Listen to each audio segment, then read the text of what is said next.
Mr. Silent Channel. Please don't skip the ads. Kabanata 1041 Dumiretso sa Kunlun Mirror. Habang nag-uusap ang dalawa, may tunog ng yabag na nagmumula sa pader ng lungsod. Tapos, may nakita akong grupo ng mga tao na naglalakad pababa ng hagdan.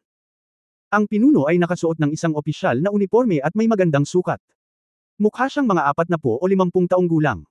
Pagdating niya kay Jingzi, iniyuko niya ang kanyang mga kamay at sinabing, pupunta ako sa mahistrado ng Kunlun County, Chen Tao, para makita si Pangulong Jing. Sa likod niya ay may isang lalaking nakasuot ng mahabang damit na may pagka-scholar.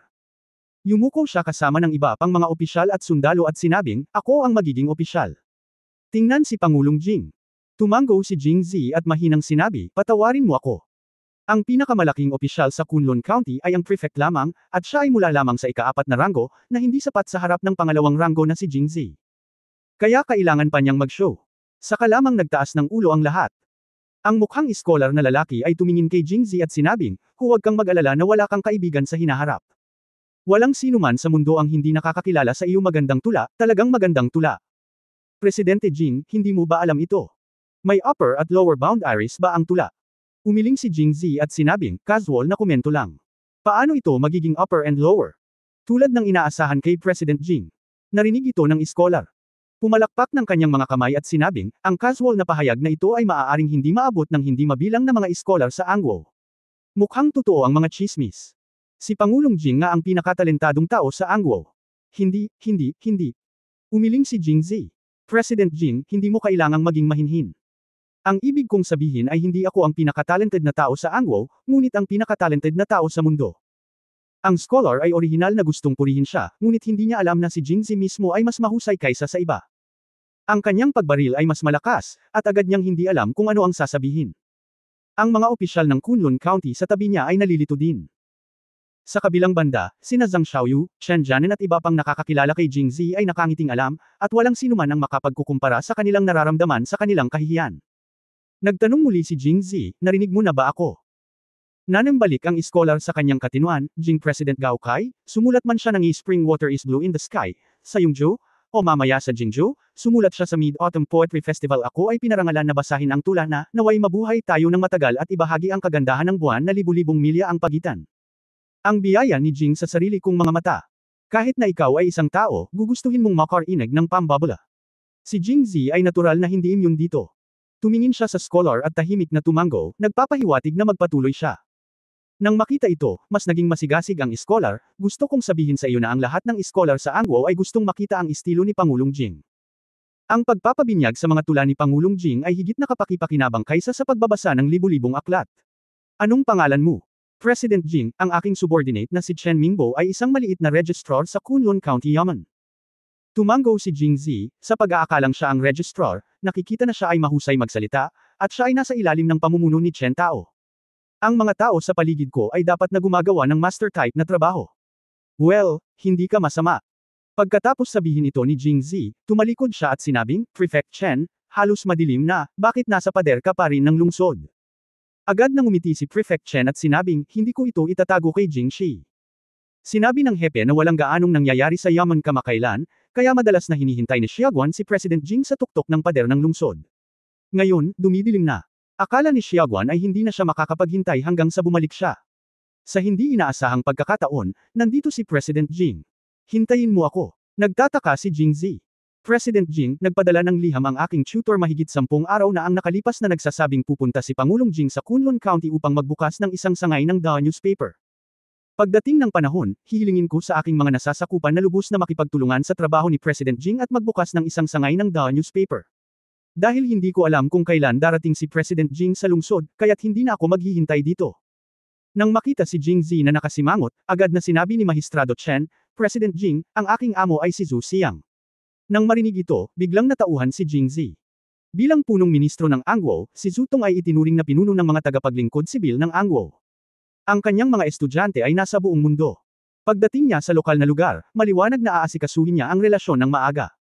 Estudyante pala nang tiyuhin ko si Magistrate Chen kaya hindi na kami outsider. Hindi na kailangang makita ni Magistrate Chen sa labas. Pakiayos na bumalik kami sa aming tirahan. Oo, Presidente Jing. Pagkatapos, sa ilalim ng pamumuno ni Magistrate Chen, isang grupo ng mga tao ang nanatili sa pagpasok sa Zuyan Tower, ang pinakamagandang inn sa Kunlun County. Orihinal na gusto ni Magistrate Chen na manatili si Jingzi sa kanyang bahay, ngunit tumanggi si Jingzi. Nang dumating siya sa Kunlun County, ang kanyang mga pribadong gawain ang pangunahing bagay at ang mga opisyal na gawain ay ang suplemento. Siya ay nakatira sa bahay ng mahistrado, at ito ay lubhang abala sa paggawa ng mga bagay. Habang nasa daan, hindi na makapaghintay si Mahistrado Chen na ipakilala kay Jingzi ang sitwasyon sa Kunlun County, mula sa mahistrado hanggang sa mga karaniwang tao, gayon din ang pagsulong ng Kunlun Mirror.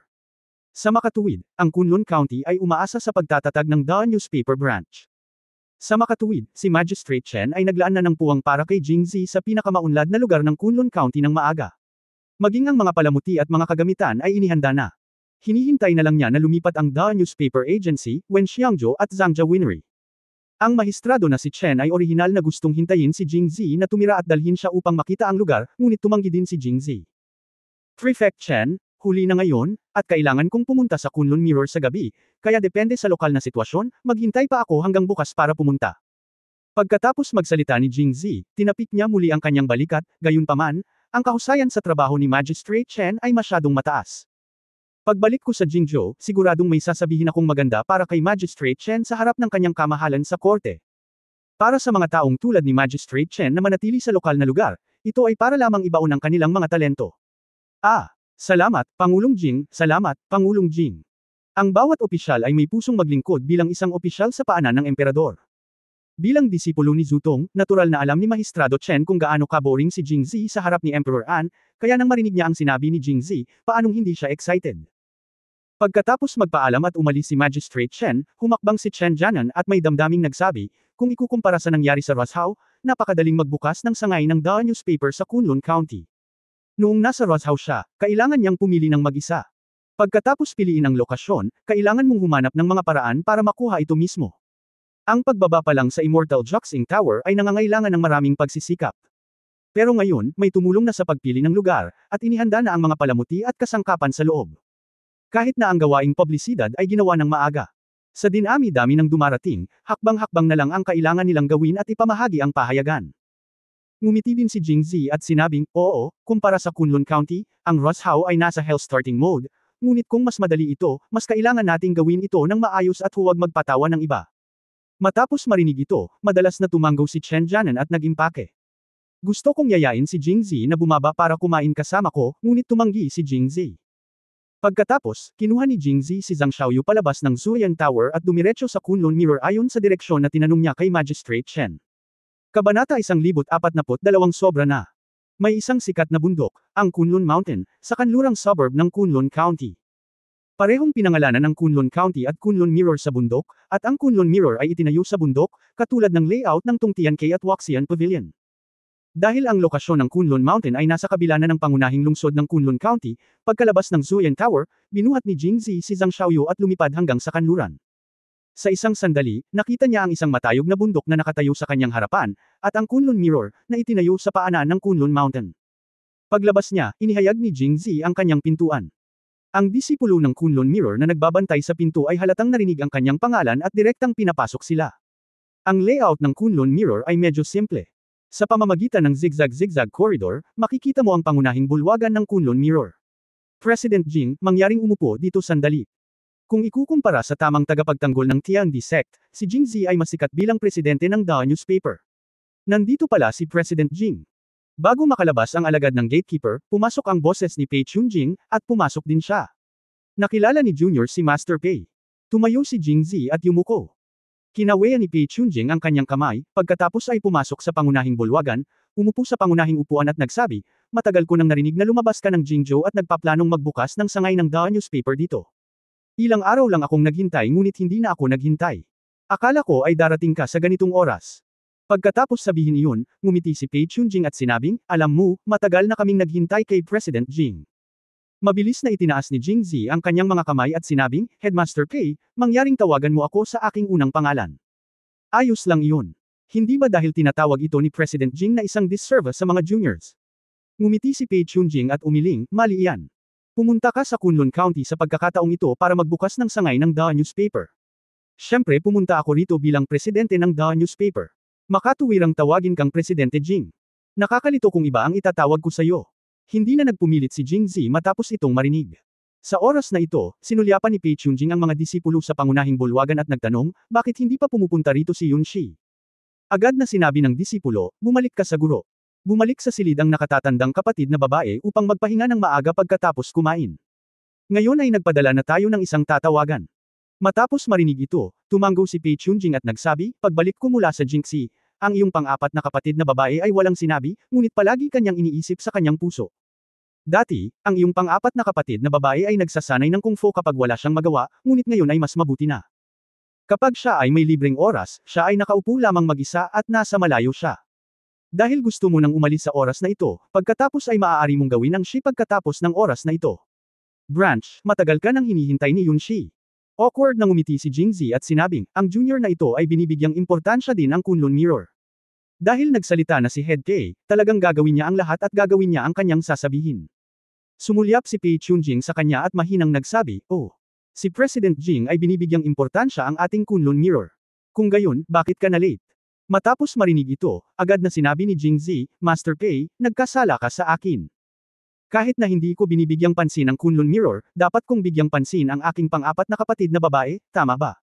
Paglabas ko ng Jingzhou, dumiretso ako sa Kunlun Mirror, puno ng sinseridad. Hinayla ni Zhang Xiaoyu ang kamay ni Jingzi mula sa ibaba, na parabang binabalaan siya na huwag magsinungaling at mag-ingat sa pagiging conscious, ngunit walang pakialam si Jingzi. Tinapik-tapik ang likod ng kamay niya para ipahiwatig na okay lang. Masyadong malayo ang Jingzhou sa Kunlun County, at katatapos lang ng bagong taon, sobrang lamig na, at may snow sa kalsada, kaya hindi madaling lakarin. At saka, napakaraming tao sa grupo namin at mahigit 10 karwahe. Natural lang na mabagal ang takbo, kaya ngayon lang kami nakarating dito. Kung ito man ay nasa kalsada mula Jingzhou hanggang Roshao o mula Roshao hanggang Kunlun County, si Jingzi at ang kanyang koponan ay kumilos ng napakabilis, at halos hindi sila nawala ng maraming oras sa kalsada. Nanatili lang ako sa Roshao ng halos 10 araw, kaya naramdaman ni Jingzi na walang mahanap na mali sa kanya si Pei Chunjing. Ganun ba? Hinawakan ni Pei Chunjing ang kanyang baba, nag-iisip. Talagang totoo, Head K. Lalong naging masigasig si Jingzi, pagkatapos magpaalam kay Jingxi, namimiss ko rin ang aking pang-apat na kapatid na babae. At si Head K, kaya pagkalabas ng Jingzhou, orihinal na iminungkahi ng kanyang kamahalan na pumunta muna ako sa Jiangling. Ngunit ang unang hinto ng junior na ito ay ang aming Kunlun County. Hindi ko na kailangan pang sabihin kung gaano ko pinahahalagahan ang Kunlun Mirror. Walang sinabi si Pei Chunjing sa pagkakataong ito, at tumingin lang kay Jingzi. Parang may kung anong amusement sa mga mata niya. Mukhang seryoso ka talaga. Nang marinig ang boses na ito, si Jingzi ay natigilan sandali, at pagkatapos ay napuno ng pagtataka ang kanyang mukha. Pang-apat na kapatid na babae. Sa ilang sandali, dumating na si Pei Yangxi sa pintuan. Noong nagsalita si Jingzi kanina, nakikinig siya sa pinto. Noon lang naintindihan ni Jingzi kung bakit siya hinayla ni Zhang Xiaoyu. Baka matagal na niyang nakita si Pei Yangxi at natatakot siyang matapan ng beans. Sa oras na ito, si Pei Yangxi ay hindi nakasuot ng navy blue na uniforme sa pagsasanay ni Kunlun Jing, at hindi rin siya nakasuot ng mala fairy at pambabae na kasuotan tulad noong huling beses na umalis siya sa Jingxi. Dahil nakahiga na siya, nakasuot ng plain cotton pajamas si Pei Yangxi. Dahil na rin siguro sa pagmamadali niya sa pagpunta rito, hindi na siya nagkaroon ng oras para magpalit ng pijama. Nagsuot lang siya ng coat at nagmamadaling tumakbo. Noong una ay inakala ni Jingzi na si Pei Yangxi ay magiging kasing excited na makita siya tulad ng pagkikita niya, ngunit ang paraan ng pagtingin nito sa kanya ay tila nasasabik, ngunit bakit siya nagngangalit ang kanyang mga ngipin. Hindi na siya masyadong nag-isip at nagpatuloy, tama ang pang-apat na kapatid na babae. Dahil lamang sa binibigyang halaga ko ito, pipiliin ko ang Kunlun Mirror bilang aking unang hinto. Sa paglalakbay sa Roshao, nakakuha si Jingzi ng maraming karanasan. Kaya naman pumunta siya agad sa Kunlun Mirror pagdating niya sa Kunlun County. At the same time, dahil nahuhumaling sa kanya si Pei Yangxi. Kung alam niyang ang una niyang hinto ay ang hanapin sina Muqing at Master Wang Yingqiu, dadalhin din niya si Zhou Ziqiong sa kanya. Kung umamin siya, malamang na magseselo siya na makakain siya ng ilang plato ng dumplings. Ngunit matapos marinig ito, hindi na natinag si Pei Yangxi. Sa halip, nginisyo niya, talaga. Kung gayon, hindi ba ikaw ang nagsabi sa akin ng iyong ika-6 na kapatid na babae tungkol sa pagkikita nila sa sulat? Matapos marinig ito, natigilan si Jingzi. Hindi niya inaasahan na si Zhou Ziqiong ay mananatili pa ring malapit sa Pei Yangxi, at nagsulat na kay Pei Yangxi tungkol sa kanyang paglalakbay sa Roshao. Sa oras na ito, nang pumunta ako kay Zhang Xiaoyu, nakita ko si Zhang Xiaoyu na walang magawa na ibinuka ang kanyang mga kamay, na parang sinasabi niya sa iyo na pigilan ang iyong sarili. Sino ang maaaring sisihin sa iyo? Pang-apat na kapatid na babae, ikaw ba at ang pang-6 na kapatid na babae ay karaniwang nagsusulat ng mga liham? Ngumisi si Pi Yangxi, kadalasan ay hindi siya nagsusulat ng maraming liham, ngunit kamakailan lamang ay marami siyang nasulat na liham. Pagkatapos magsalita, tanging si Jingzi lang ang nasabi ni Pi Yangxi, ang boses na maririnig lang ay bang-ulong, sino ba ang hindi nakakaintindi sa ibig niyang sabihin? Hindi ka ba nagpapakitang gilas sa akin? Sobra-sobra ang batang babaeng ito. Kabanata 1043, ito ang aking asawa. Sa 7 kapatid na babae ni Jingzi, si Luli ang unang umalis ng bahay, kaya hindi malayo o malapit ang relasyon niya sa iba pang 6 na kapatid. Sa natitirang 6 na kapatid na babae, nahati rin sila sa 2 magkaibang kampo noong bata pa sila. Ang pangalawang kapatid na si Zhou Xining ay mahusay sa parehong malakas na pangatlo, ika-4 at ika-5 kapatid dahil sa kanyang malakas na personalidad, habang si Zhou Ziqiong ay makakalaban lamang sa bunso. Ang ika-7 kapatid na babae ay magkasama. Gayunpaman, dahil sina Qingqiu at Pi Yangxi ay nagsanay ng martial arts, gumugugol sila ng maraming oras sa paglalakbay sa labas bawat taon, at ang Roshao ay matatagpuan sa 300 na intersection na nagkokonekta sa Jingxi, Jingzhou at Jiangling, kaya dumaan ang Qingqiu at Pi Yangxi sa Roshao. Ang relasyon ni Zhou Ziqiong kina Qingqiu at Pi Yangxi ay higit na mabuti kaysa noong mga bata pa sila, kaya't nakikipag-usap sila sa pamamagitan ng mga liham tuwing karaniwang araw, ngunit hindi gaanong. Ngunit mula nang dumating si Jingzi sa Roshao, mas madalas sumulat si Zhou Ziqiong kay Pi Yangxi. Sa huling pagsusuri, ito ay para lamang magpakitang gilas nang lumabas si Zier sa Jingzhou, ang unang taong nakita niya ay ako. Tingnan mo, siya ang pinapahalagahan mo ay ako. Sa katunayan, sa karakter ni Zhou Ziqiong, hindi niya dapat gawin ang ganoong bagay na parang bata. Gayunpaman, maagang nakilala ni Zhou Xining, Qingqiu, Pi Yangxi at Liu Jinghong si Jingzi bukas, ngunit walang nagsabi sa kanya na labis na ikinagalit niya. Kaya sinadya niyang sumulat ng sulat para ipakita kay Zhou Ziqiong at sadyang galitin siya. Bukod dito, hindi lamang siya nagsulat ng mga liham kay Pi Yangxi, kundi pati na rin kay Qingqiu, dahil alam niya na hahanapin sila ni Jingzi pagkatapos umalis sa Roshao, kaya ang pagsulat ng liham ay tumutulong kay Jingzi ng maaga. Ipaalam sa kanila. Narinig din ni Zhang Xiaoyu ang tungkol sa sulat ni Zhou Ziqiong, kaya pagkatapos makita si Pi Yangxi, gusto niyang paalalahanan si Jingzi na huwag magsalita ng walang kaparirikan, ngunit hindi nakinig si Jingzi. Kaya ngayon ay maaari na lamang siyang humingi ng sariling pagpapala. Gayunpaman, si Jingzi ay sapat na makapal ang balat at hindi nakaramdam ng kahihiyan. Natawa siya at sinabing, "Fourth sister, hindi ko akalain na magkakontak pa rin kayo ni sixth sister."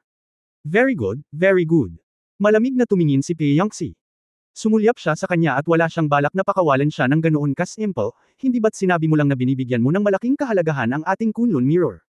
Kung gayon ano ang Roshao? Fourth sister, tama ako, binibigyan ko ng malaking importansya ang Kunlun Mirror, gusto kong pumunta dito bilang una kong paghinto. Gayunpaman, ang Roshao ay nasa tanging paraan mula Jingzhou papuntang Kunlun County, at side trip lang ito papuntang Roshao. Hindi ito may kukumpara sa aking espesyal na paglalakbay sa Kunlun Mirror. Haha, hindi mo ba sinabi na ang Kunlun Mirror ang una mong hintuan? Hindi pa rin nabigla si Jingzi at tumango, tama, ang Kunlun Mirror ang una kong hintuan ngayon. Ang mga salita ni Jingzi ay tama sa unang tingin. Nasa kalsada sila ngayon, at ang unang hintuan ay ang Kunlun Mirror. Natahimik si Pi Yangxi matapos itong marinig. Maging si Zhang Xiaoyu ay hindi napigilan, at lihim na kinurot muli si Jingzi. Ang eksenang ito ay nagkataong nahulog sa mga mata ni Pi Yangxi, at napasimangot si Pi Yangxi. Noong una siyang pumasok sa silid, dahil ang lahat ng kanyang atensyon ay nakatuon kay Jingzi, hindi niya pinansin si Zhang Xiaoyu. Ngunit dahil lamang kay Jingzi ang lahat ng kanyang atensyon, lahat ng ginawa ni Zhang Xiaoyu kay Jingzi ay hindi pinansin. Nakita niya ito. Dahil dito ay hindi siya komportable. Tumingin siya kay Zhang Xiaoyu at nagtanong, "Zier, sino ang babaeng ito? Hindi mo pa siya napapakilala?" Matapos marinig ang kanyang tanong, naging interesado rin si Pei Chunjing. "Tingnan mo ang utak ko, nakalimutan kong ipakilala ka." Hinawakan ni Jingzi ang kamay ni Zhang Xiaoyu at napansin na mas kinakabahan si Zhang Xiaoyu sa oras na ito. Ang kanyang mga kamay ay hindi lamang nanginginig, kundi pati na rin ang lamig. Lumingon siya para tingnan siya. Nang tumingin si Zhang Xiaoyu, ngumiti ito sa kanya at sinabihan siyang magpahinga, pagkatapos ay ngumiti siya at sinabing, "Ika-4 na kapatid na babae, ito si Xiaoyu, ang asawa ko. Siya ang namamahala sa Wenxiangju at Zhangja Winery. Sa pagkakataong ito, sumama ka sa akin, bubuksan ko ang mga sanga ng Wenxiangju at Zhangja Winery." Nagmamadaling tumayo si Zhang Xiaoyu at sinabi, nakilala ni Xiaoyu ang pang-4 na kapatid na babae. Matapos sabihin ito, naalala niya si Pei Chunjing, nakilala ko ang punong guro na si Pei. Pagkatapos niyang sabihin ito, sa kanyang mga mata, ang mga pinuno ng Kunlun Mirror, ang 4 na pangunahing sekta, ay hindi kasing halaga ng Pi Yangxi. Nang marinig ni Pi Yangxi ang salitang, asawa, muling kumunat ang kanyang mga kilay, kaya hindi na niya narinig ang pagpapakilala ni Jingzi. Matapos siyang tawagan ni Zhang Xiaoyu, bahagya siyang tumango. Gayunpaman, ang kanyang mga mata ay nahulog sa mga kamay na hawak ni na Jingzi at Zhang Xiaoyu na may kakaibang talas. Walang kamalay-malay na inalis ni Zhang Xiaoyu ang kanyang kamay sa kamay ni Jingzi. Noon lang umiwas ng tingin si Pei Yangxi, pagkatapos ay tumayo at sinabi kay Pei Chunjing, "Guro, medyo pagod si Yangxi ngayon. Bumalik muna tayo at magpahinga." Pagkatapos sabihin iyon, lumabas siya nang hindi man lang hinintay na tumango si Pei Chunjing. Naiwan ang buong kwarto na nakatulala. Medyo natigilan si Pei Chunjing. Pagkatapos mag-isip tungkol dito, ngumiti pa rin siya at tinulungan ang kanyang apprentice na makawala sa problema. Si Yunxi ay nagsasanay sa mga araw na ito at walang gaanong oras para magpahinga, kaya normal lang na mapagod. Tumango si Jingzi, lumingon siya kay Zhang Xiaoyu at nakitang medyo nadismaya si Zhang Xiaoyu. Tinapik niya ang kamay niya at nagsabi ng ilang salita kay Pei Chunjing. Pagkatapos ay kinuha niya si Zhang Xiaoyu at naglakad palabas ng Kunlun Mirror sa kadahilanang huli na ang lahat. Habang nasa daan, nanatiling tahimik si Zhang Xiaoyu. Xiaoyu, siguro. Ang pang-apat na kapatid na babae. Ay talagang pagod. Hindi ito pinaniwalaan ni Jingzi, dahil masyadong halata ang pagkakaiba ng ugali ni Pei Yangxi bago at pagkatapos makita si Zhang Xiaoyu. Sir, mukhang ang pang-apat na kapatid na babae, ay hindi ako masyadong gusto. Sinabi ni Zhang Xiaoyu sa mahinang boses, at medyo naawa si Jingzi matapos itong marinig. Xiaoyu. Si Xiaoyu, sa totoo lang, hindi dapat sumama si Xiaoyu. At least hindi siya dapat sumama kay Xiangang ngayong gabi. Ang pang-apat na kapatid na babae ay matagal nang naghihintay kay Xiangang. Gusto niya talagang makita si Xiangang, ngunit talagang ayaw niyang makita si Xiangang. Noong nandoon ako, may sumusunod sa akin sa tabi ko. Naintindihan ni Jingzi ang sinabi ni Zhang Xiaoyu. Sa oras na ito, nagising siya mula sa isang panaginip, ngunit huli na ang lahat. Gaano man ka makasarili ang isang babae, magiging makasarili siya pagdating sa mga tanong tungkol sa kanyang lalaki, at si Pei Yangxi ay walang exception. Ayon sa sinabi ni Pei Chunjing, sobrang namiss siya ni Pei Yangxi simula nang maghiwalay sila noong isang taon at inaabangan na niyang makita siya. Ito ay naiintindihan din. Pagkatapos umalis sa Jingxi ilang taon na ang nakalipas, nagtungo sina Jingzi at Pei Yangxi sa timog at gumugol ng ilang araw na hindi malilimutan. Sa ilang araw na iyon ng pagsasama, maraming bagay ang nangyari, at ang pinakapribado na lugar para kay Pei Yangxi ay sa kakaibang kombinasyon ng mga pangyayari. Nakita ni Jingzi ang lahat ng malinaw, kaya halos naging babae ni Jingzi si Pei Yangxi maliban sa pinakamahalagang hakbang. Sa ganoong estado, talagang may isip na namiss ni Pei Yangxi si Jingzi. Sa ganitong estado, inaasahan ni Pei Yangxi na makita si Jingzi, ngunit si Jingzi lang ang gusto niyang makita mismo. Kabanata 1044 na kasalanan ko ang lahat. Sa katunayan, nang lumabas siya ng Zuoyan Tower sa gabi, minsang tumanggi si Zhang Xiaoyu. Gusto niyang pumunta si Jingzi mag-isa, ngunit ngumiti si Jingzi at sinabi sa kanya, ang mga pangit na manugang na babae ay palaging kailangang makipagkita sa kanilang mga biyanan, hindi banggitin ang aking Xiaoyu, hindi ito pangit, tiyak na magugustuhan ito ng fourth sister. Kaya naman kinailangan ni Zhang Xiaoyu na sundan si Jingzi palabas. Napatunayan ng mga katotohanan na mali si Jingzi. Gaano man kabukas palad si Pei Yangxi, hindi niya matitiis na lumitaw si Jingzi sa tabi niya kasama ang ibang babae na hindi niya kilala sa panahon ng marubdob na pag-ibig, lalo na pagkatapos ng mahabang paghihiwalay. At sinabi pa niyang bukas palad, ito ang aking asawa. Siya mismo, hindi man si Mrs. Jingzi. Kaya madaling maipaliwanag ang panlasa ni Pei Yangxi, ang kawalang interes ni Pei Yangxi, at ang kalungkutan ni Pei Yangxi. Xiaoyu, sa pagkakataong ito hindi kita sinisisi, at hindi ko masisisi ang fourth sister. Kasalanan ko ang lahat. Dapat sinabi ko ng maaga kay fourth sister. Sinabi ni Jingzi na may paninisi sa sarili. Si Zhang Xiaoyu ay nasa napakahinang kalooban. Pagkatapos ng lahat, sa maraming kababaihan sa Jingzi, siya ang may pinakamababang pagpapahalaga sa sarili. Kung ikukumpara kina Su Mochen at Yu Xiangrong, nakaramdam siya ng kababaan, lalo pa sina Zhou Xining at Zhou Ziqiong, mga kapatid ni Jingzi. Sa subconsciously, umaasa siyang makilala siya, at umaasa siyang makilala siya ng mga kapatid na babae ni Jingzi, dahil sa pamamagitan lamang ng pagkilala ng mga ito maaari siyang makaramdam ng pag-aari. Ngunit ngayon, pagkatapos nilang magkita, nag-iwan siya ng masamang impresyon sa harap ng ikaapat na kapatid na si Pei Yangxi na gusto niyang umiyak ng walang luha. Ngunit matapos makitang nasasaktan din si Jingzi, pinigilan niya ang kanyang mga luha at inaliw siya. Sir, huwag mong sisihin ang iyong sarili. Sa katunayan, naiintindihan ni Xiaoyu ang pang-apat na kapatid na babae. Hindi sinisisi ni Xiaoyu ang sinuman. Siya lamang ang masisisi. Si Xiaoyu ay nagpakita sa maling pagkakataon. Sinabi niya ito, ngunit halos mapaiyak siya sa tono ni Zhang Xiaoyu. Lalong nalungkot si Jingzi nang marinig niya iyon, at hinawakan siya sa kanyang mga braso. Si Zhang Xiaoyu ay sumangot pabalik sa mga bisig ni Jingzi at bumuti ang pakiramdam. Sa oras na ito, halos sinabi ni Jingzi sa kanya ang sinabi niya noong nagpaalam sila ni Pei Yangxi noong nakaraang pagkakataon. Matapos pakinggan ito, sa wakas ay naunawaan ni Zhang Xiaoyu kung bakit naliligaw si Pei Yangxi. Ayon kay Jingzi, noong naghiwalay ang dalawa noong huling pagkakataon, pareho silang nakilala sa psikolohikal na bagong pagkakakilanlan ng isa't isa bukod sa relasyon ng magkapatid. Gayunpaman, ang oras na magkasama sila ay masyadong maikli, at si Pei Yangxi ay hindi makasulong. Huling hakbang na lang. Kaya hiniling ni Jingzi kay Pei Yangxi na maghintay hanggang sa makarating siya sa Kunlun County at hiniling sa kanya na samahan siya ng maayos. Sa oras na iyon, si Jingzi ay magiging ganap sa kanya, at pagkatapos ay ang relasyon sa pagitan ng dalawa ay makumpirma sa oras na iyon. Sabik na sabik si Pei Yangxi kaya sa wakas ay hinintay niya si Jingzi, ngunit sa halip ay dumating si Zhang Xiaoyu. Kakaiba na siya ay nasa mabuting kalagayan sa oras na ito, dahil ang hitsura ni Zhang Xiaoyu ay nag-alis kay Pei Yangxi ng ilang oras na maaari niyang gugulin ng mag-isa kasama si Jingzi. Xiaoyu, huwag kang malungkot. Tinapik ni Jingzi ang ulo ni Zhang Xiaoyu at inaliw, baka hindi maganda ang pinili natin sa pagkakataong ito. Dadalhin kita bukas sa Kunlun Mirror.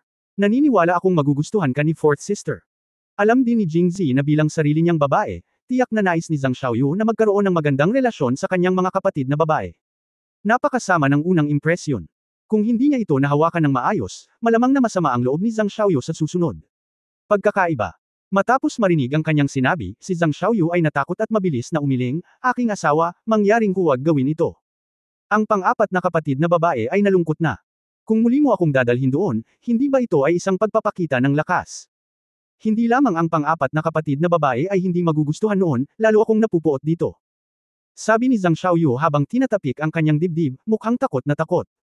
Tila mayroong lahat ng uri ng mga patlang ng shears sa mga kababaihan.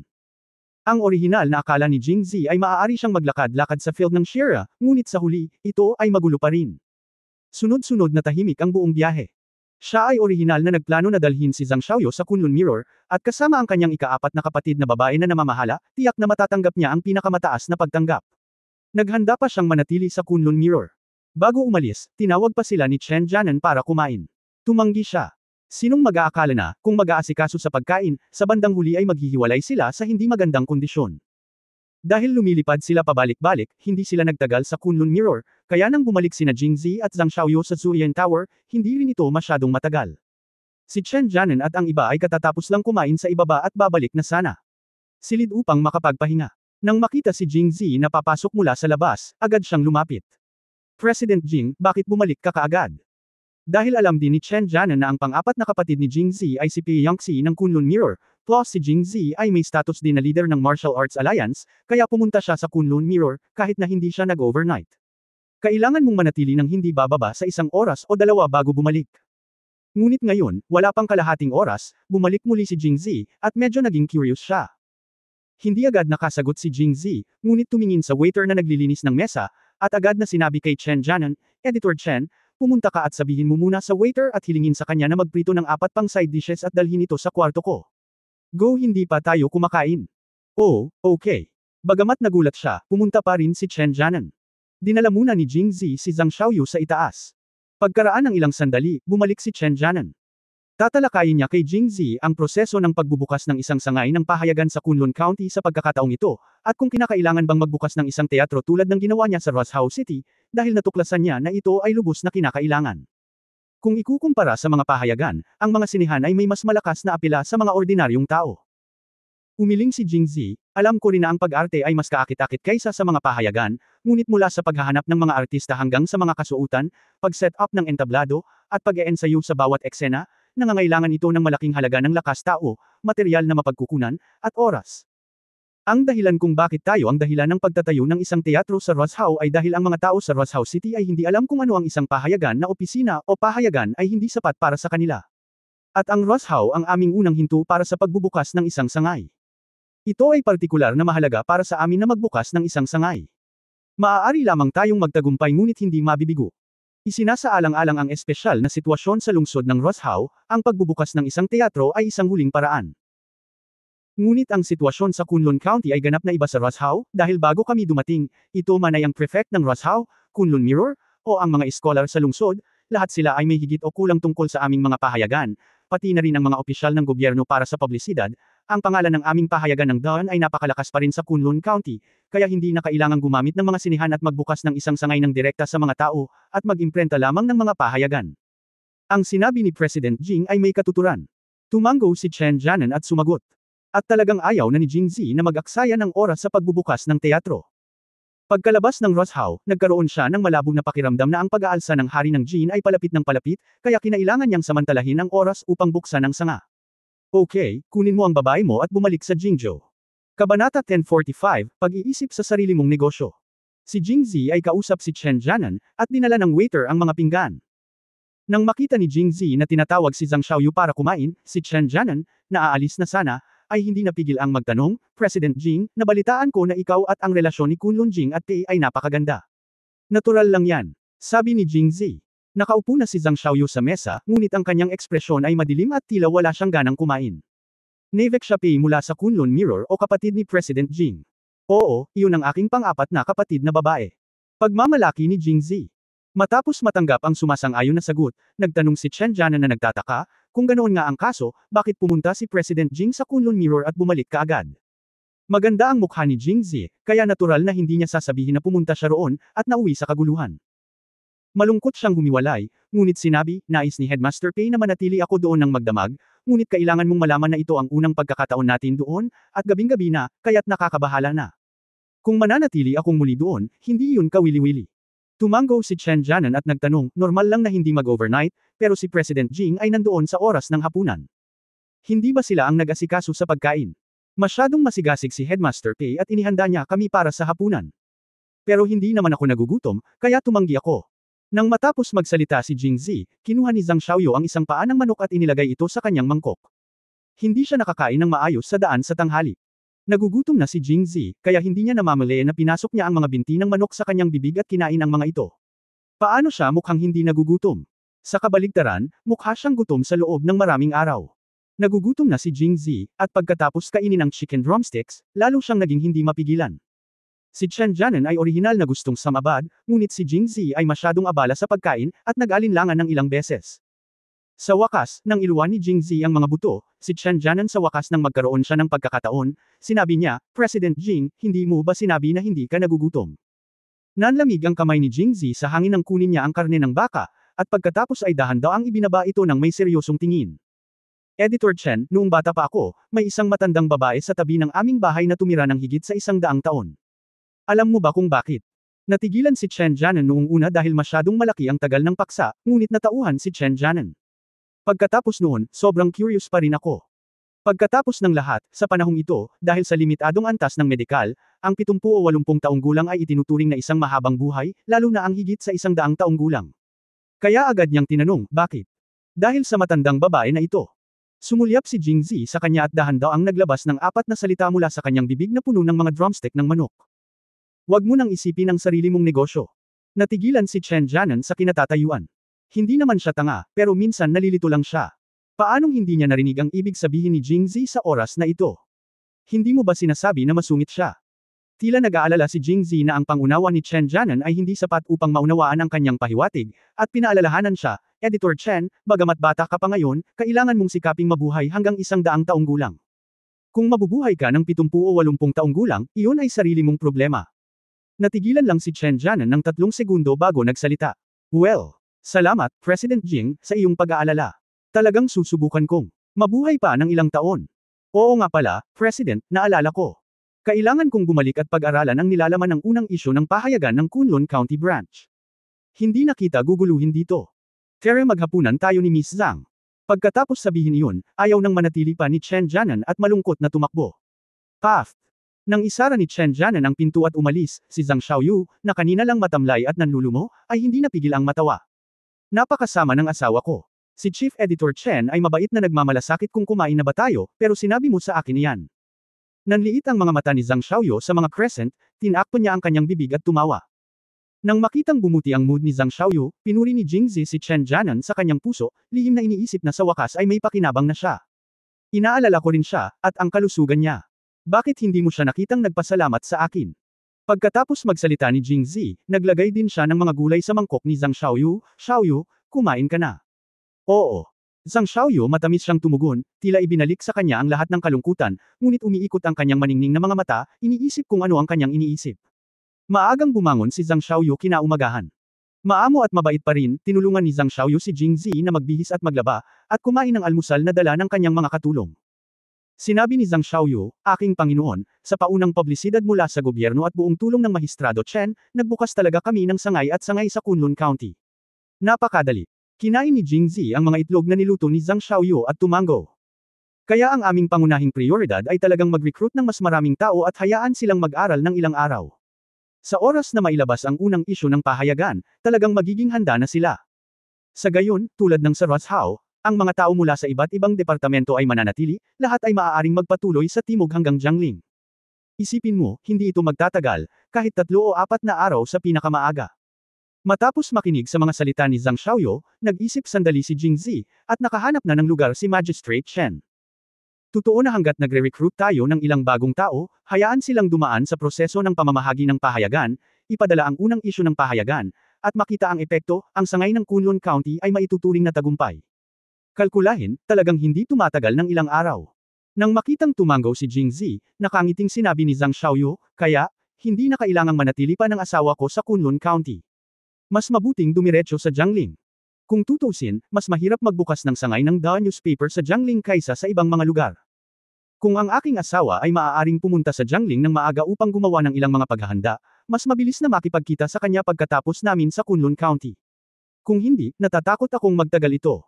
Ang mungkahi ni Zhang Xiaoyu ay hindi makatwiran. Pagkatapos ng lahat, mula sa pananaw ng buong Angguo, ang Jingzhou ay nangunguna sa mga tuntunin ng xenophobia, at si Jiangling ay pumapangalawa. Ngunit sa mga tuntunin ng istilong pampanitikan, ang Jiangling, na matatagpuan sa bayan ng tubig ng Jiangnan, ay pumapangalawa. Karapat-dapat na no. Isa. Ang Jiangling ay may maraming literati mula noong sinaunang panahon, at kahit na higit sa kalahati ng mga tagapaglingkod sibil sa Imperial Court ay mula sa Jiangling. Sabi nga sa kasabihan, kung may nataman kang taga Jingzhou, baka opisyal na siya. Kung ang pangungusap na ito ay binago sa Jiangling, kung gayon. Kahit casual na tamaan mo ang sinuman, gagawa siya ng mga tula at liriko, na sapat na upang ipakita ang kagustuhan ng mga taong Jiangling para sa tula. Ang pahayagan ng The Newspaper ay isang publikasyong papel, at mayroon din itong seksyon ng panitikan. Ang biglaang pagdating sa Jiangling ay hindi komportable sa mga lokal na tao. May pakiramdam na, naglalaro ng malaking kutsilyo sa harap ni Guanggang. Kaya kahit anong tingin mo, ito ang pinakamahirap na magbukas ng sangay ng pahayagan ng daan sa Gangnong. Ito ang dahilan kung bakit sinabi ni Andy na hanggat matagumpay ang sangay sa Gangnong, maaaring maging matagumpay ang mga sangay sa ibang lugar. Mga dahilan para sa matagumpay na pagbubukas. Napakahirap magbukas ng sangay sa Jiangling, kaya ang paggawa ng sapat na paghahanda ng maaga ay naging pangunahing prioridad. Kabanata 1046 na mga kasanayan sa Ancestral Magical. Bagamat napakaganda ng panukalan ni Zhang Xiaoyu, hindi agad pumayag si Jingzi. Sa halip, tinanong niya, "Xiaoyu, pupunta ka ba sa Jiangling kasama ko?" Tumawa si Zhang Xiaoyu pagkatapos marinig ito. "Asawa ko, syempre hindi ako makakasama sa iyo." Bagamat sapat na naipaubaya ang mga gawain ng pahayagan kay Chief Editor Chen, Wen Xiangju at Zhang Jiawinery ay hindi magagawa nang wala ako. Kung pupunta ako sa Jiangling kasama ang aking asawa, ang sangay na ito paano mo ito mabubuksan? Kung gayon, hahayaan mo akong umalis mag-isa. Pagkatapos sabihin iyon, sinabi ni Jingzi na labis na hindi nasisiyahan, "Xiaoyu, hindi mo lang ako maitaboy dahil galit ang pang-apat na kapatid na babae, tama ba? Ngayong wala na ako, hindi ba mas mahihirapan ka?" Kaya, sinuri ito ni Jingzi para kay Zhang Xiaoyu.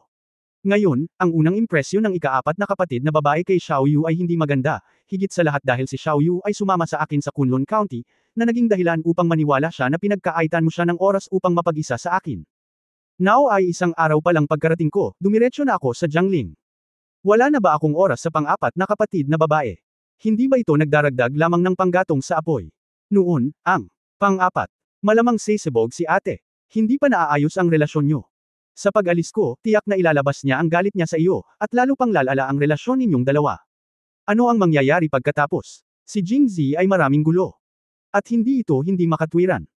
Gayunpaman, si Zhang Xiaoyu ay nanatiling nakaawang ang kanyang mga labi at ngumiti mula simula hanggang katapusan, nang hindi man lang nag-aalala, na naging dahilan ng pag-usisa ng mga tao. Pagkatapos niyang magsalita, ngumiti si Zhang Xiaoyu at sinabing, "Sino ang nagsabi na hayaan mong mag-isa ang iyong asawa na pumunta sa Jiangling? Di ba sabi mo hindi ka sasama sa akin sa Jiangling?" Sa kalagitnaan, natigilan si Jingzi dahil tinanggihan lang siya ni Zhang Xiaoyu. "Sumama sa akin sa Jiangling, at ngayon ay itatanong ko muli ang tanong, at ang implikasyon ay napakalinaw. Ang ibig sabihin ni Xiaoyu ay gusto mong sumama sa akin si fourth sister.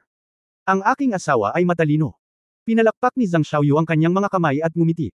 Dahil sa matalinong pangungusap na ito ay namula si Jingzi, at pagkatapos ay nagpatuloy siya, sinabi ko lang na walang gagawin ng asawa ko kung mananatili siya sa Kunlun County. Sa kabaligtaran, dahil narito ako, ang pang-apat na kapatid na babae ay hindi magiging masaya, kaya mas mabuting hayaan ang ika-4 na kapatid na babae na samahan ng aking asawa sa Jiangling. Saglit na natigilan si Jingzi, dahil hindi pa siya nagkaroon ng ganoong ideya noon, ngunit nang banggitin ito ni Zhang Xiaoyu, nakaramdam siya ng kasiyahan tungkol dito. Ngunit hindi siya makapagpakita ng labis na kaligayahan, dahil iyon ay magdudulot ng pagkadismaya kay Zhang Xiaoyu, kaya pinigilan niya ang kanyang emosyon at sumimangot, angkop ba ito, Xiaoyu? Angkop naman, bakit hindi bagay?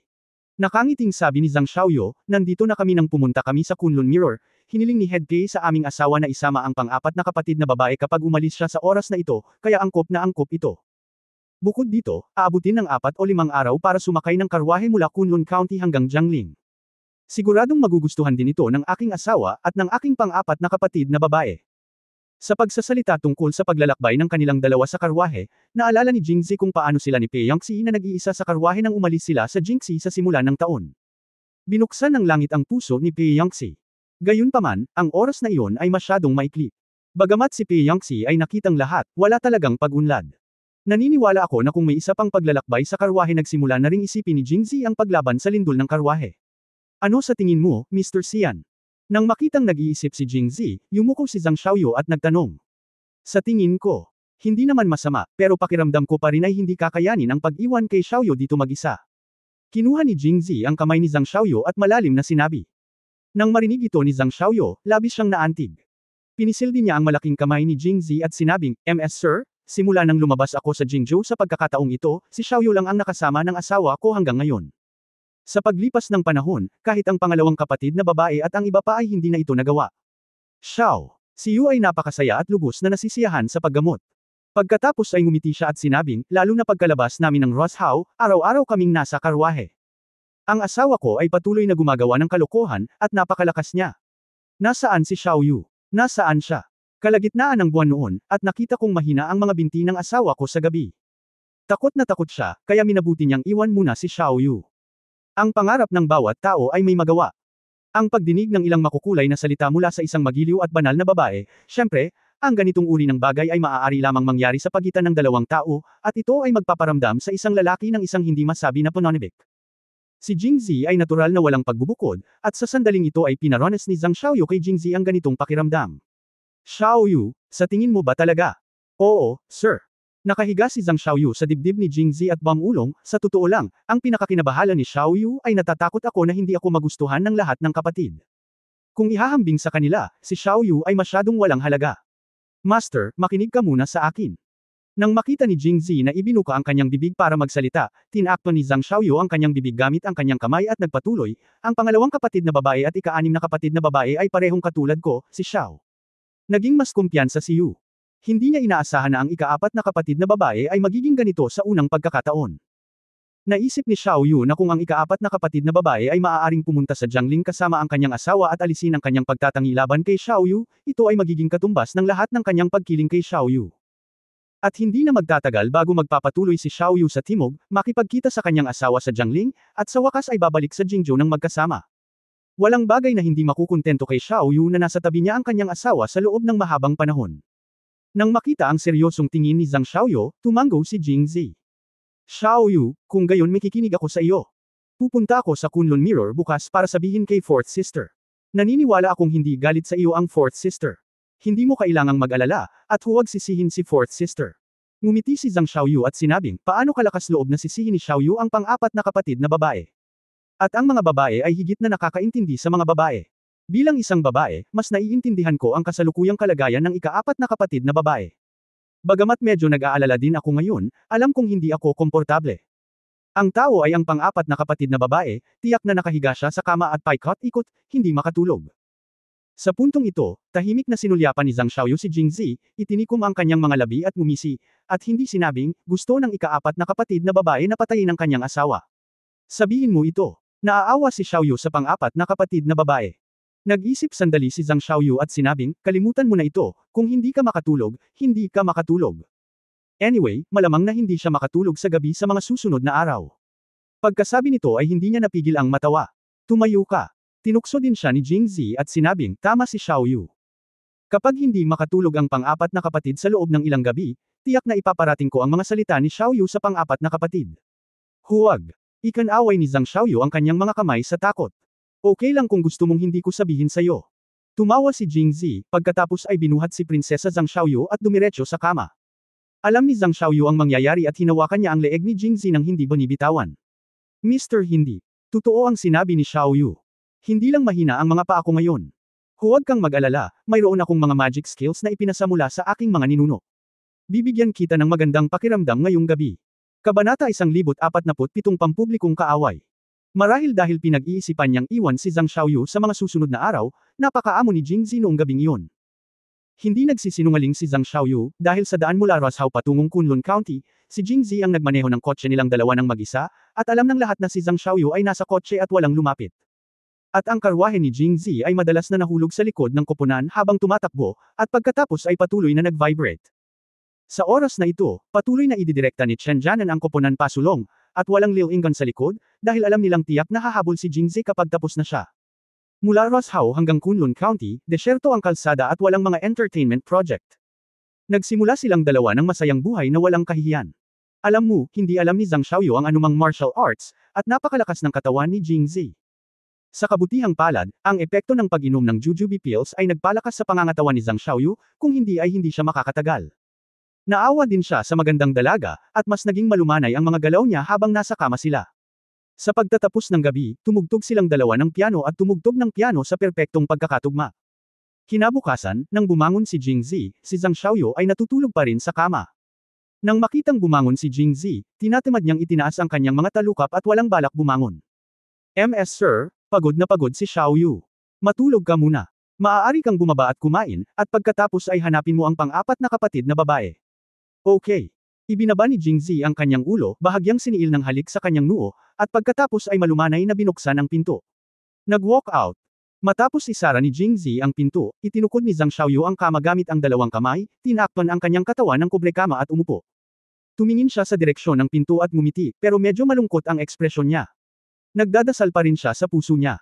Sana ay maging masaya si Pei Yangxi na marinig ang balita, tama ba? Paglabas ng Zuyan Tower, dumiretso si Jingzi sa Kunlun Mirror.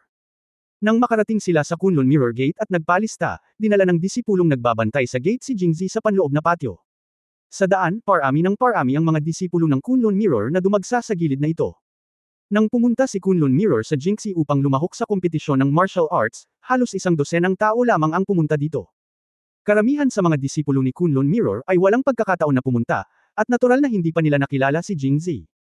Ngunit narinig na nila ang tungkol sa mga ginawa ni Jingzi.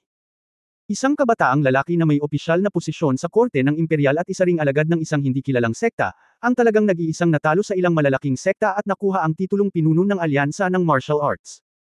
Ang nakakagulat pa ay narinig ko na siya ay talagang nakababatang kapatid ng kanilang nakatatandang kapatid na babae at si Qingyan Sek Qinkyo, ngunit hindi siya malapit na kamag-anak. Si Pei Yangxi ay partikular na malapit kay Jingzi, na ginagawang lubos ang saloobin ng mga disipulo ng Kunlun Mirror kay Jingzi. Ito ay komplikado. Sa panlabas, pinupuri ng lahat si Jingzi para sa kanyang kabataang talento, ngunit sa pribado sila ay labis na hinahamak siya, iniisip na siya ay may maling reputasyon lamang. Dahil ayon sa mga kapatid na lumahok sa martial arts tournament, hindi lang si Yunjing Shuangjiao ang kanyang kapatid, ngunit ang relasyon ni Mu Qinren, ang master ng Waxian Pavilion, at Jingzi ay hindi rin malinaw, kaya sa kanilang opinyon, nakuha ni Jingzi ang titulo ng martial arts leader dahil lamang sa third level na relasyon. Ang isang layer ay natural na ang relasyon sa Imperial Court, ang isa pang layer ay ang kapatid na relasyon kay Yunjing Shuangjiao, at ang huling layer ay ang relasyon sa pagitan ng isang lalaki at isang babae na hindi malinaw kay Mu Qinren. Dahil maraming mga batang disipulo sa Kunlun Mirror, karamihan sa mga batang disipulong ito ay hindi pa nakakasali sa isang martial arts competition, at tanging si Jingzi lang ang naririnig nila. Bilang karagdagan, ang mga kabataan ay bata at masigla, at ang tatlong layer na relasyon ni Jingzi ay madaling mapili. Sa antas na ito, hindi lamang sila namumuhi, ngunit walang kahihiyan din, at hindi nila maramdaman ang anumang panloob na lakas kay Jingzi, kaya nagsimula silang maramdaman na si Jingzi ay nagpapakita lamang, at ang mga naunang chismis ay pawang mali, at sila ay lumikha ng mga Diyos lamang. Isa siyang court official. Dahil sa kanyang relasyon kay Yunjing Shuangjiao, ang Qingyan sect at Kunlun Jing ay natural na magiging kakampi niya. Kasama ng kanyang nepotistikong relasyon sa Waxian Pavilion, 3 sa 4 na pangunahing sekta ang tumutulong sa kanya. Itong martial arts world leader, yun lang. Kaya't nang muli niyang tingnan si Jingzi, puno ng paghamak ang kanyang mga mata. Hindi alam ni Jingzi kung ano ang tingin nila sa kanya. Naisip niya na ang mga kabataang ito ay sumusunod sa kanya bilang isang huwaran, tulad ng mga tagahanga na humahabol sa mga bituin. Nakaramdam siya ng kasiyahan sa kanyang puso. Paulit-ulit siyang kumaway sa mga ito at bahagyang tumango, ipinakita ang estilo ng lahat. Syempre, ito siya nagdesisyon lang ako. Pagkaraan ng ilang sandali, si Jingzi, na pinamumunuan ng gatekeeper at sinundan ng isang grupo ng mga batang disipulo ng Kunlun Mirror, ay dumating sa pangunahing bulwagan ng Kunlun Mirror, kung saan nakaupo si Pei Chunjing. Headmaster Pei, nandito ang pamangkin ko para abalahin ka ulit. Ikinulong ni Jingzi ang kanyang mga kamay at nakangiting sinabi. Pagdating mo rito mula ngayon, ituring mo itong sarili mong tahanan. Hindi na kailangang maging magalang, ngunit mukhang magalang. Nakangiting tumango si Jingzi at nagtanong, Headmaster Pei, nasaan ang aking pang-apat na kapatid na babae?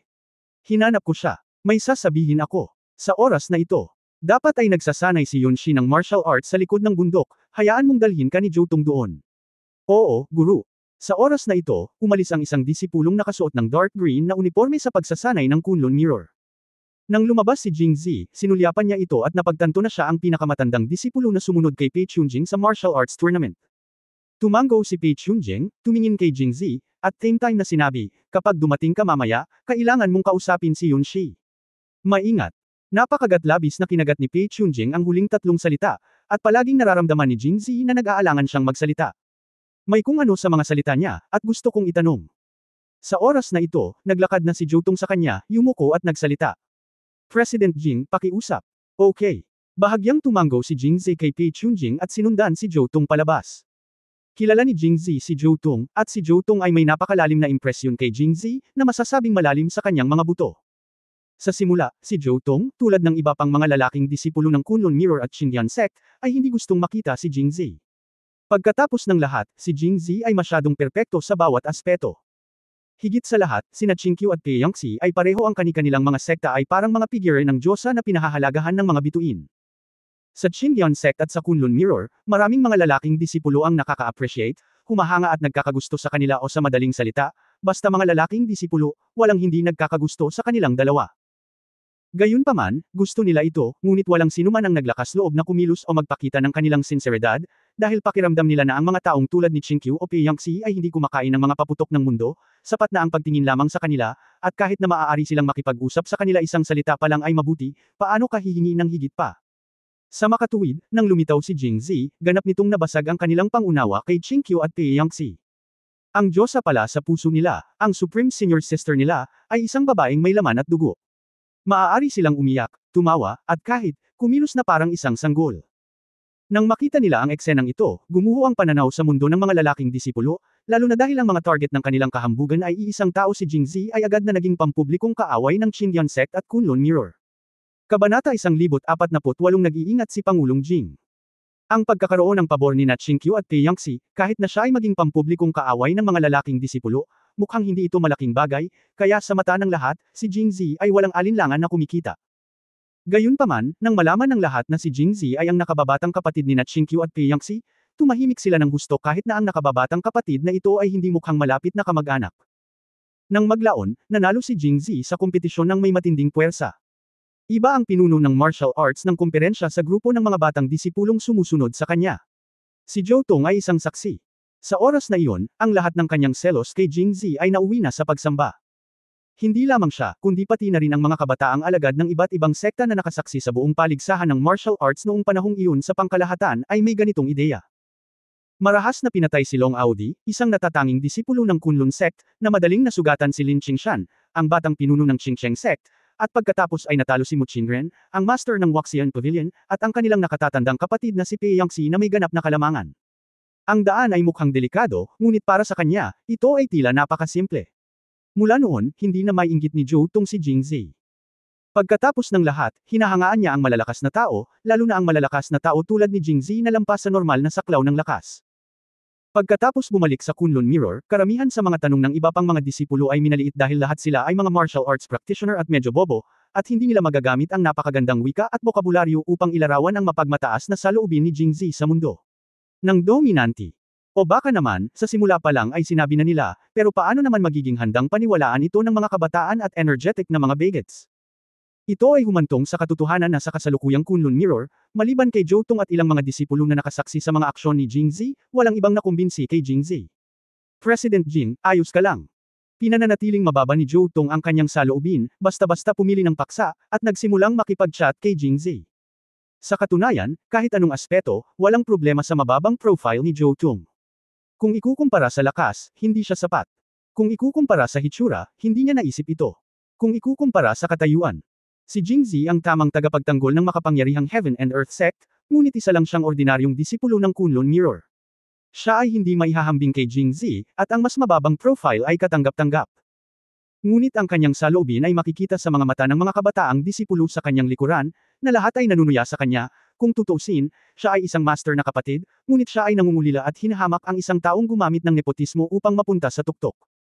Sa pag-iisip ng ganito, ang mga kabataang disipulong ito ay naging higit na hinamak si Jingzi, at nagpaplano pa rin sa kanilang mga puso kung paano ipapakita sa kanya ang kanyang tunay na anyo. Tumango si Jingzi, nagsabi ng ilang magalang na salita kay Jotong, at nagtanong, pumupunta ba ang aking ikaapat na kapatid na babae sa likod ng bundok upang magsanay ng kung fu sa ganitong oras araw-araw? Tumango si Jotong at sinabing, oo, araw-araw kapag nasa pintuan ang nakatatandang kapatid na babae, bukod sa pagkain at pagtulog, karamihan sa oras ay ginugugol sa pagsasanay. Ito ang dahilan kung bakit nakakalusot ang nakatatandang kapatid na babae sa ika-6 na antas sa murang edad. Lahat tayo ay naiinggit dito, ngunit sa kasamaang palad ay hindi niya ito magagawa. Tumango si Jingzi. At nagtanong, gaano katagal siya kadalasang nagsasanay? Gaano katagal na siyang nagsasanay ngayon? Kakalkulahin ko ang oras, sisikapin kong huwag istorbohin ang ikaapat na kapatid na babae, at pipili siya ng oras para makapagpahinga siya. Sumimangot si Jotong at sinabing, President Jing, kadalasan ang senior sister ay nagsasanay mag-isa. Hindi namin alam kung gaano na siya katagal nagsasanay. Oh, ayan. Hayaan akong pumunta at tingnan para sa aking sarili. Presidente Jing. Sa pagtingin sa nag-aalangan na ekspresyon ni Jotong, si Jingzi ay na-curious. Sabi, anong problema? Kung may sasabihin ka, sabihin mo lang. Sa oras na ito, nakarating na si Jotong sa likod ng bundok, huminto, tumingin sa kakahuyan sa bundok, at pagkatapos ay maingat na sinabi, Senior Sister, pagkagising kaninang umaga, nakita kong mukhang masama ang pakiramdam niya, at ang oras ng pagsasanay ay mas maaga kaysa dati. Pagkatapos ay magiliw niyang pinaalalahanan, karaniwang nagsasanay si Senior Sister kapag masama ang pakiramdam niya, at nakakainis siya kapag may nang-iistorbo sa kanya sa oras na ito. Pagkatapos turuan ng leksyon ng Senior Sister, kung hindi nagmamadali si President Jing, maaari talaga siyang maghintay hanggang tanghali para hanapin siya kapag kumakain at nagpapahinga ang Senior Sister. Si Pei Yangxi ay nagsasanay lalo na ng gusto kapag siya ay masama ang pakiramdam. Ang sinumang maglakas loob na hawakan siya sa oras na ito ay katumbas ng paghingi ng gulo. Ang mga batang disipulong sumusunod sa kanila ay orihinal na gustong makitang gumawa ng kalokohan si Jingzi, ngunit pinaalalahanan siya ni Jotong, at lahat sila ay hinamak at naiinis. Sa hindi inaasahang pagkakataon, hindi ito sineseryoso ni Jingzi. Tinapik niya si Jotong sa balikat at nakangiting sinabi, sobra kang nag-aalala. Iyan ang pang-apat kong kapatid na babae. Kahit na masama ang loob niya, maaari pa rin ba niyang atakihin ang kanyang kapatid? Ibinuka ni Jotong ang kanyang bibig, ngunit sa huli ay wala siyang sinabi, tama siya. Magkapatid sila, lalo na nang umalis sila sa Jingxi, nagkusa si Pei Yangxi na maglakbay kasama siya, lumihis sa Liangzhou. Nang sa wakas ay bumalik siya sa Kunlun Mirror, 4 o 5 araw siyang nasa likod nila. Base lang sa relasyon nila, I really feel a little too busy to worry about it. Kaya hindi na lang ako nagsalita at nagpatuloy sa pag-lead. Nang marinig ito ng mga kabataang alagad sa likuran niya, sila ay napalitan ng galit tungo sa kagalakan, lihim na naghahanap ng kamatayan. Pagkaraan ng ilang sandali na sundan si Jotong, nang makarating sila sa labas ng kakahuyan, narinig nila ang matalim at malupit na, swish, na tunog ng matatalim na sandata na bumabagsak sa hangin mula sa loob. Sa oras na ito, huminto si Jotong, at ang mga batang disipulo na nasa likuran niya ay huminto rin ng may kamalayan at tumigil sa paghakbang pasulong. Lumingon si Jotong, tumingin kay Jingzi at sinabing, President Jing, ang senior sister ay nagsasanay sa kakahuyan sa harap. Karaniwan, hindi kami papayagan ng senior sister na makalapit kapag siya ay nagsasanay, kaya maaari kang pumunta doon ng mag-isa, at hindi ka namin susundan. Pagkatapos magsalita, curious niyang tinanong, President Jing, kumpara sa martial arts competition, mayroon bang tagumpay sa iyong kasalukuyang antas ng cultivation? Hindi alam ni Jingzi kung bakit, ngunit hindi siya naging mayabang upang direktang sabihin na nakamit na niya ang isang tagumpay. Grandmaster, sa halip ay sinabi ng mahinhin, hindi. Natigilan si Jotong at Bamulong, President Jing. Mag-ingat ka. Tumango si Jingzi, pagkatapos ay tinapik si Jotong sa balikat upang ipahayag ang kanyang pasasalamat, at pagkatapos ay humakbang siya patungo sa loob. Sa pagtingin sa likod ni Jingzi, lahat ay may iba't ibang ideya. Noong una ay inakala ni Zhou Tong na ang lakas ni Jingzi ay bumuti ng malaki kumpara sa ginawa niya sa Jingxi mahigit isang buwan na ang nakalipas, ngunit pagkatapos ay naisip niya na sa murang edad, si Jingzi ay nasa gitnang antas na ng ika-6 na antas, na hindi kailanman mapapantayan ng karamihan ng mga tao. Ang paggawa ng isang hakbang pasulong ay kasing hirap ng pag-akyat sa langit. Paano ito magiging napakadaling makalusot? Sa makatuwid, maaari ko lamang siyang ipagdasal ng tahimik sa aking puso. Tungkol naman sa mga lalaking alagad sa likuran niya, sila ay higit na nagagalak. Sa Kunlun Mirror, bukod sa kanilang master na si Pei Chunjing, ang may pinakamataas na antas ay ang kanilang nakatatandang kapatid na si Pei Yangxi, at si Pei Yangxi ay may masamang ugali. Lalo na kapag hindi siya masaya, malas ang sinumang manggulo sa kanya. Pumunta si Jingzi upang hanapin si Pei Yangxi sa oras na ito. Iniisip na nila ang kanyang paghihirap sa kanilang mga puso, at lahat sila ay nasa sabik. Kabanata 1049 na nasaan ang aking espada. Hindi alam ni Jingzi kung ano ang iniisip ng lahat. Siyempre, wala siyang pakialam. Pumunta siya dito para lang sabihin kay Pei Yangxi ang magandang ideya na naisip ni Zhang Xiaoyu. Tiyak na magugustuhan niya ito. Dahil noong naghiwalay sila noong huling pagkakataon, nangako si Jingzi kay Pei Yangxi na gugulin ang mundo ng 2 tao kasama niya. Kung magkasama silang pupunta sa Jiangling, ang mahabang paglalakbay ay magiging mahaba, at ang mundo ng 2 tao ay magiging napakaganda pa rin. Iniwan si Zhou Tong at ang iba pa, naglakad si Jingzi patungo sa kakahuyan. Matapos madaanan ng isang maliit na bahagi ng mga burol at magkatabing kakahuyan, isang malaking open space ang lumitaw sa harapan nila. Ang lupa ay hubad at patag, na may iba't ibang mga yapak na nakaayos ng sunod-sunod. Tila ito ang karaniwang lugar ng pagsasanay para sa mga disipulo ni Kunlun Mirror. Whoosh! Sa sandaling iangat ni Jingzi ang kanyang ulo, nakita niya ang isang itim na anino na tumataas sa kalangitan. Bago pa siya makakita ng malinaw, narinig na ang tunog ng matalim na sandata na tumatagos sa hangin. Ang katawan ni Jingzi ay hindi namamalayan, at lumingon siya sa gilid, nang may lumipad na puting anino sa kanya. Bang! Ang itim na anino ay si Pei Yangxi, na nakasuot ng dark green na damit pang training, at ang puting anino ay ang mahabang espada sa kanyang kamay. Ang matalim na talim ay naglalabas ng maputlang liwanag, dala ang kapangyarihan ng kulog, lumilipad sa lampas ni Jingzi. Matapos makaiwas si Jingzi, ang matalas na espada ay bumulusok sa nakayakap na puno sa likod niya. Mabuti na lang at nakaharang ang hawakan ng espada, kung hindi ay napasok na ang buong puno ng kahoy. Matapos si Zhou Tong at ang mga disipulo ay hindi nang ahas na sundan si Jingzi, lahat sila ay nahiga sa likod ng kakahuyan at palihim na tumingin sa loob. Pagkahiga niya, dumating ang espada ni Pei Yangxi.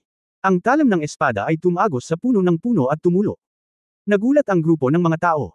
Nang tumingin sila sa loob ng kakahuyan, ang mga mata ni Pei Yangxi ay bumagsak kay Jingzi, at hindi siya tumingin sa taong ito.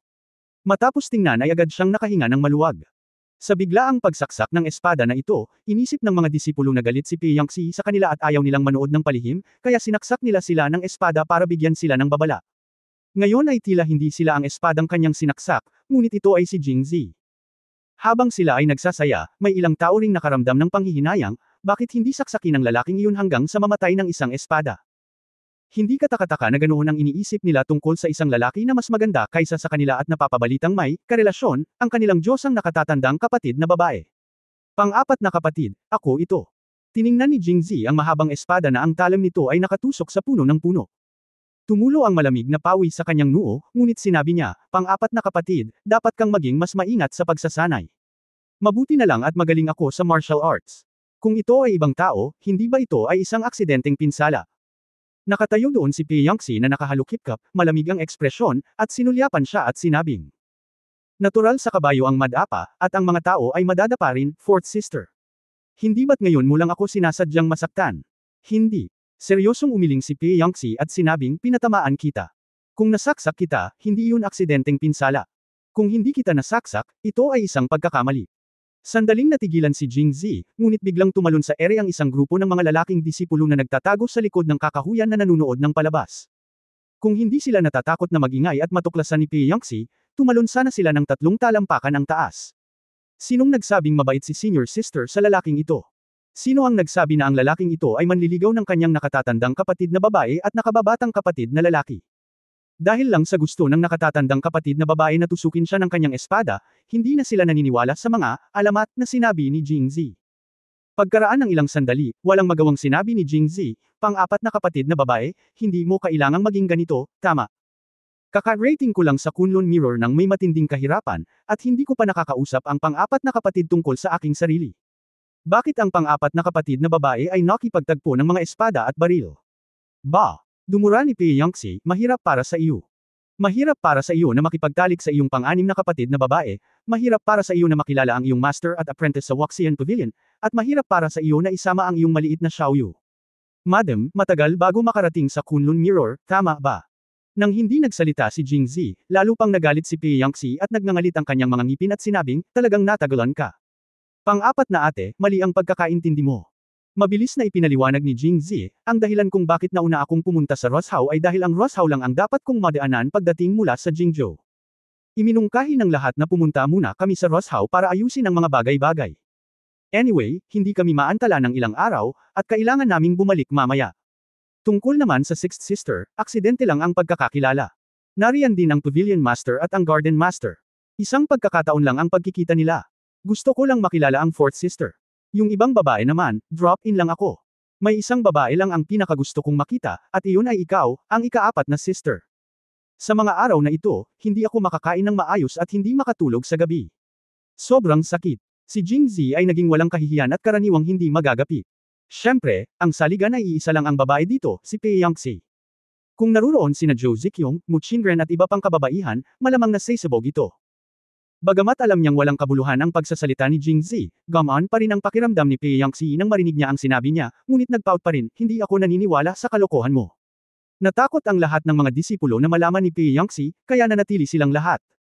Sa likod ng kakahuyan medyo malayo ang distansya at pasulput-sulpot na lang ang naririnig ko na usapan ng dalawang tao na hindi naman totoo.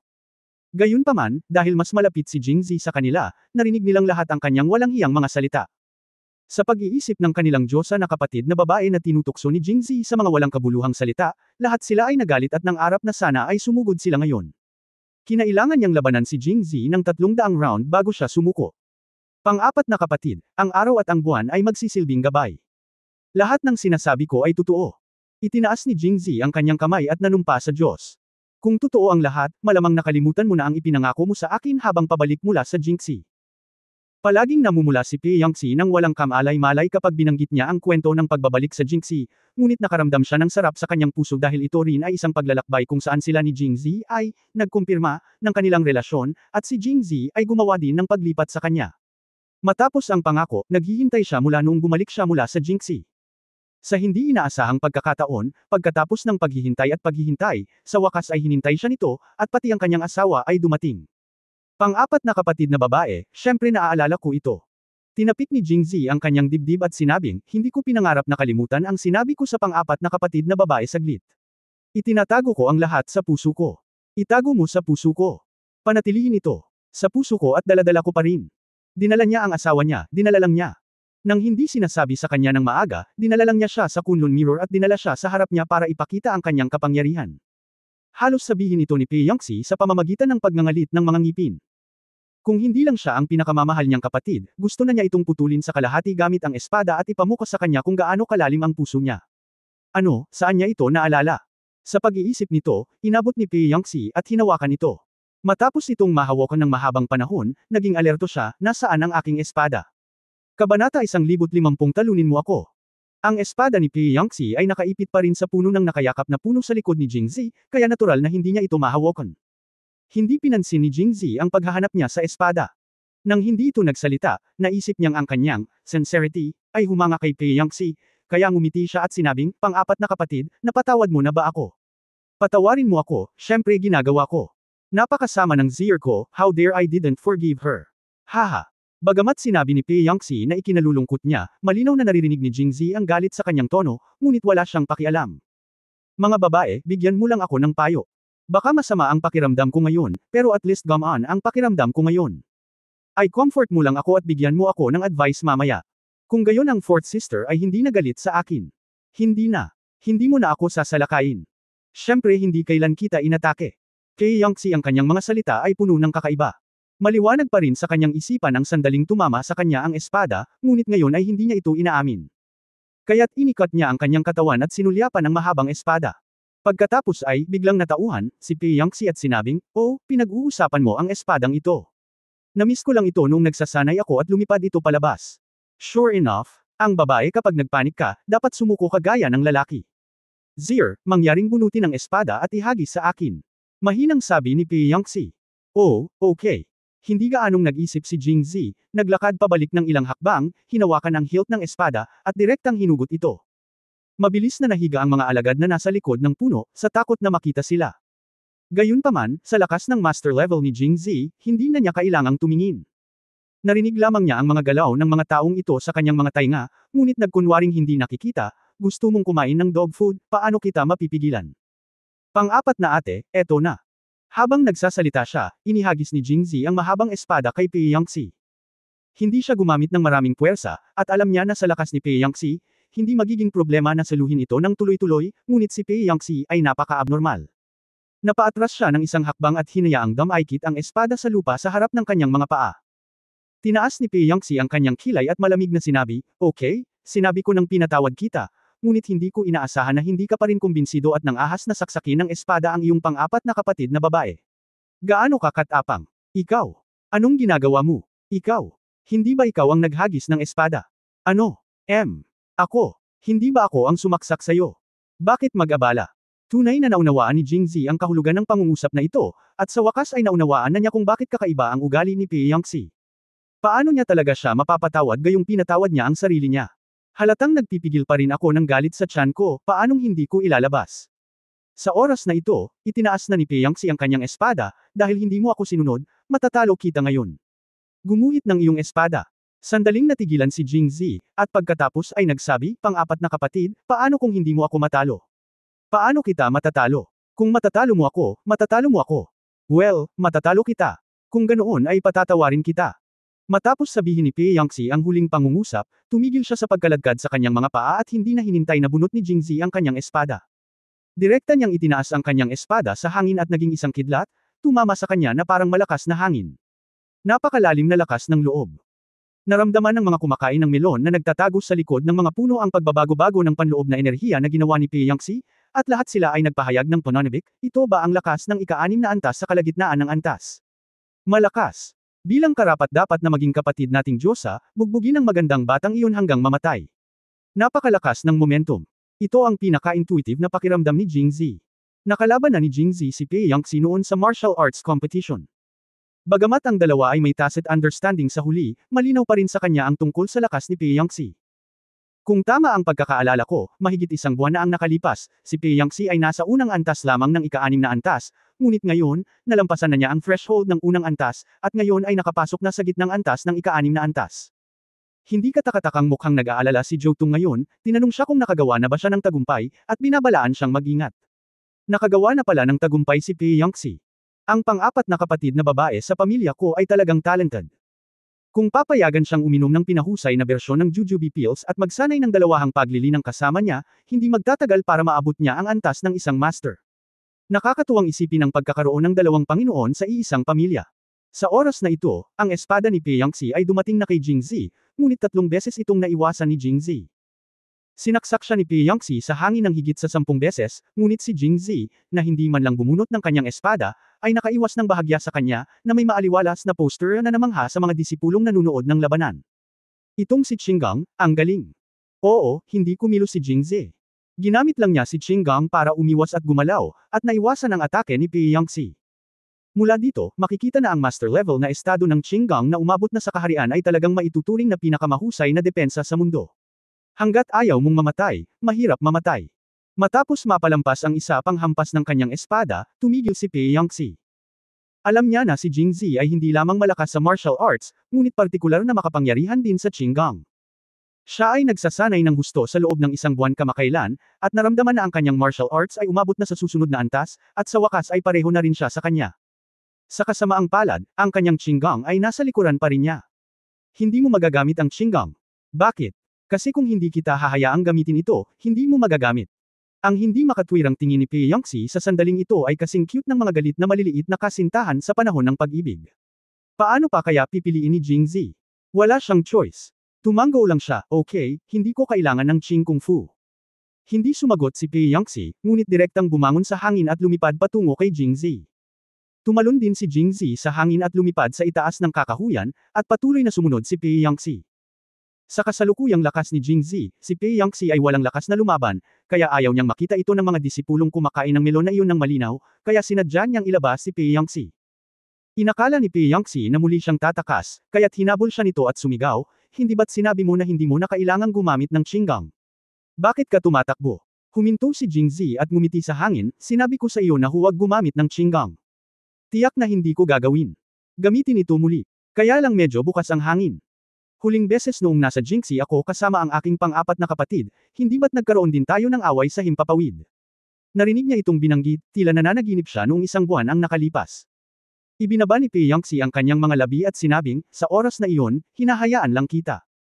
Ngayon na ikaw at ako ay nasa parehong antas, hindi kita hahayaan. Ito. Kinuha lamang si Jingzi nang wala pang kalahating taon upang maabot ang gitna ng ika-6 na antas, habang si Pei Yangxi ay gumamit sa loob ng higit sa 10 taon, si Pei Yangxi ay higit na mas mahusay kaysa kay Jingzi sa mga tuntunin ng mga pangunahing kasanayan at pagsasanay. Sa makatuwid, sa parehong antas, naniniwala si Pei Yangxi na si Jingzi ay hindi niya kalaban. Hindi sa minamaliit niya si Jingzi, ngunit ang mga panuntunan sa pagsasanay ay ganito. Kung hindi, saan magkakaroon ng napakaraming tao na nagtatayo ng mga pundasyon? Hindi pa ba sapat na uminom lang ng gamot para sa lahat? End of this chapter. For more updates, click on the notifications bell.